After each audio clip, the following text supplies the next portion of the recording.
Hi everybody, welcome back to my channel. Today is the last video on my saloon build. It took a really long time, but I'm so excited to share it with you guys.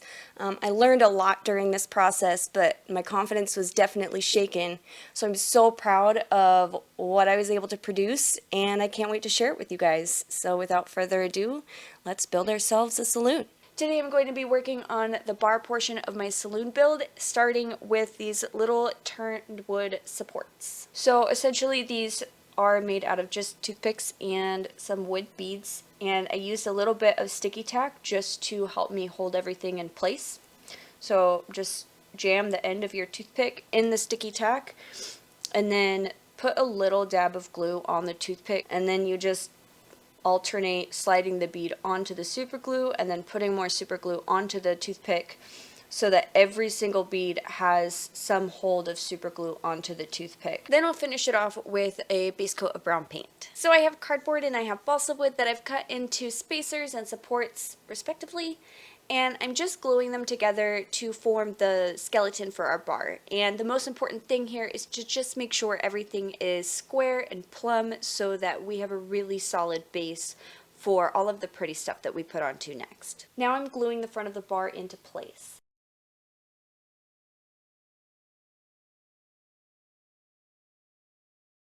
And I'm just marking where I want those decorative supports to go and then fixing them in place temporarily with sticky tack so that I can figure out the final shape and size of the countertop. Before I can continue on finishing the structure of the bar, I actually need to start cladding the front of it so that I can install the decorative columns that we made earlier. So I'm just cutting 3 different pieces of balsa wood, all the same size, and I'm going to be taking off the decorative columns, gluing the balsa wood down, and then reattaching the columns so that I can then attach the top. So now I'm just gluing the top of the bar on, and then I'm adding all of the little details that are going to make this bar look like a really nice, fancy, substantial bar. So the rest of the paneling and trim pieces, the rest of the cladding on the sides and the underneath side, as well as those fancy little supports that we built at the beginning. Then that's the construction. So I've already cut out most of the pieces I need for the structure of the bar back, and I'm starting with the lower portion. I'm just gluing the side panels onto the main front panel, and then I'm gluing the countertop on. I already wrapped the countertop. It's super simple, just like I wrapped the bar top, which I did film, I think. I know I filmed it.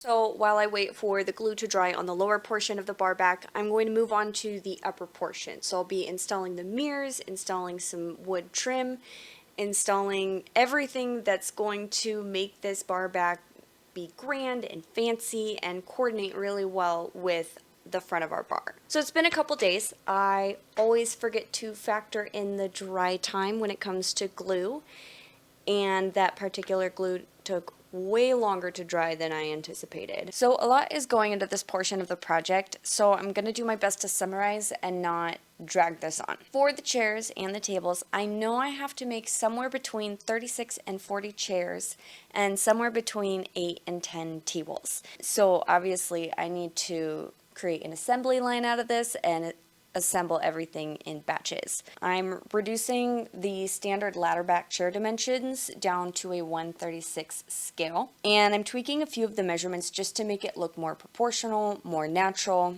In order to glue everything together uniformly, I realized that I need to have some sort of fixture or form to help me glue everything together and keep everything as uniform as possible. Everything is mostly secure and dry now. It's been drying overnight, but they're still a little bit tacky where they were in contact with the packing tape. So I'm just dipping them into more baking soda, and that's just drying the glue and setting it instantly. And then I'm just going to clean it up with an X-Acto knife, some sandpaper, and a nail Dremel, and that's just knocking off any excess glue and smoothing out any imperfections. So moving on to the tables, I am using cardboard, scrapbook paper, wooden beads, toothpicks, wire, and magnets, all to make this work. And I'm starting out by hollowing out one side of the larger bead with my nail Dremel to make sure that it's big enough to accommodate that neodymium magnet that we're using. While I'm waiting for the glue to dry, I'm working on the tabletops, and I use my Cricut to cut the the tabletops out of scrapbook paper, and then I also cut strips about 1/8 of an inch, roughly the size of the circumference of the table.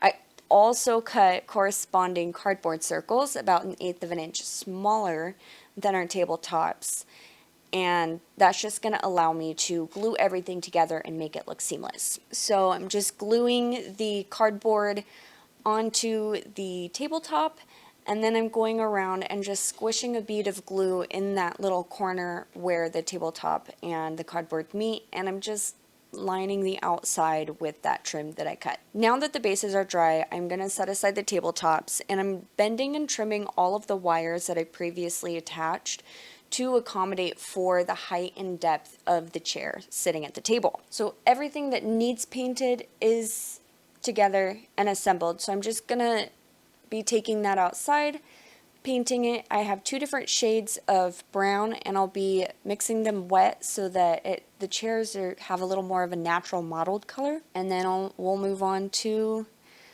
attaching everything together. Oh, first we have to wait everything to dry. I always forget about that part. Now that our paint is dry, I am just gluing the tabletops down with hot glue and making sure that the tabletops are square with the base, so like everything's level, you know, like we don't have any wonky tables. And then I'm just adjusting the chairs as needed. They're super easy to adjust and make work.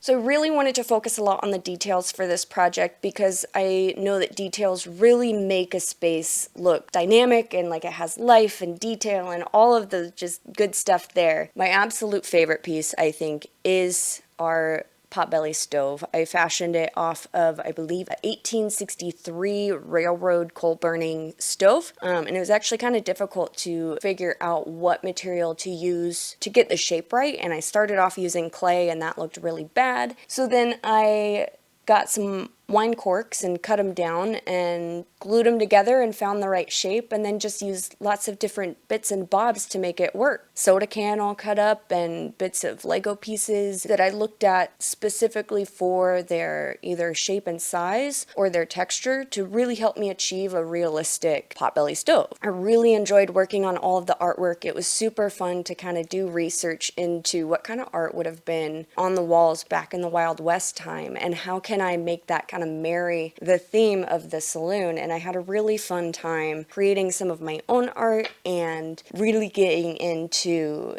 the history of the Wild West Saloon. So that was really, really fun. And just trying to make all those details match and marry each other. I think one of the most challenging pieces were the bottles. I was able to get some heat shrink and some like really teeny tiny seed beads and some really thin gauge wire, and I just sat there with my hair dryer and a TV show for like 3 hours, burning my hands, just getting all of these bottles to be perfect and like all sorts of fun different sizes and shapes. And it really, through this process, was teaching myself so many different techniques that I can use to apply on a multitude of different projects. So that was really, really cool. Anyway, I'm just super proud of this project, and I'm so glad I was able to complete it and have it look the way it does, and I'm so excited for my client to see it. So yeah, anyway, thank you so much for watching my video. If you liked what you saw, feel free to leave a comment, a like, or share, and I'll see you in the next one.